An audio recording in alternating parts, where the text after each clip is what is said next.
ઉપસ્થિત સંસ્થાના સૌ આગેવાનો, પ્રેસ મીડિયાના મિત્રો સૌને મારા નમસ્કાર.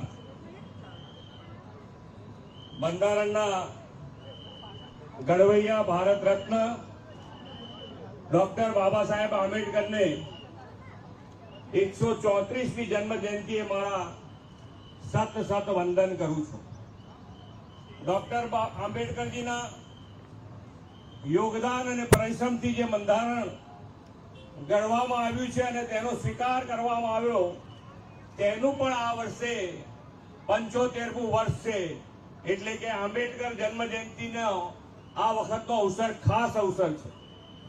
વિશ્વ નેતા અને યશસ્વી વડાપ્રધાન શ્રી નરેન્દ્રભાઈ મોદીની પ્રેરણાથી આ વર્ષે સંવિધાનના 75 વર્ષની ઉજવણી દેશભરમાં આપણે કરી રહ્યા છીએ. આજથી 24 એપ્રિલ આ અભિયાનમાં ડોક્ટર બાબા સાહેબ આંબેડકરના વિચારો લોકો સુધી પહોંચાડવાનું કાર્ય થવાનું છે. બાબા સાહેબનું જીવન એ સંઘર્ષ અને સફળતાનું માર્ગદર્શક છે. બાબા સાહેબે માત્ર પોતાના માટે નહીં પણ સમગ્ર સમાજ માટે એક સમાનતા, ન્યાય અને આધુનિકતાના આધારે ભારતનું બંધારણ ઘડવામાં મહત્વપૂર્ણ ભૂમિકા નિભાવી. પોતાનો અધિકાર મેળવવા માટે સચોટ અભ્યાસ, વિચારશીલતા અને સામાજિક જાગૃતિ કેટલી જરૂરી છે એ ડોક્ટર બાબા સાહેબ આંબેડકરના જીવનમાંથી આપણને શીખવા મળે છે.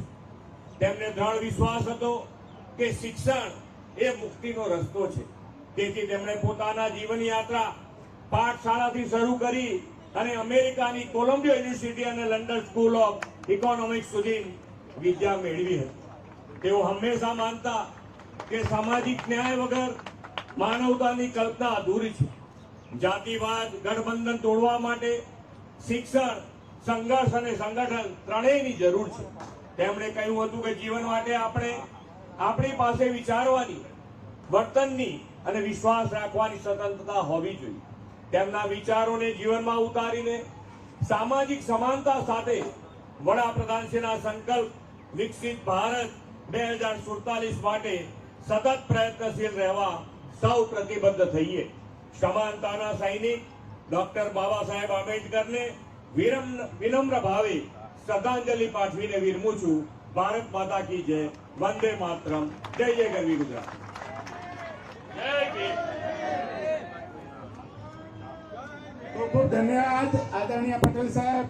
ડોક્ટર બાબા સાહેબ વિશેના સંઘર્ષ અને શિક્ષણની વાત કરી. આપનો ખૂબ ખૂબ આભાર. ધન્યવાદ.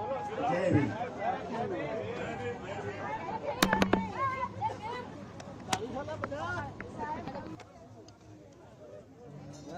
બધા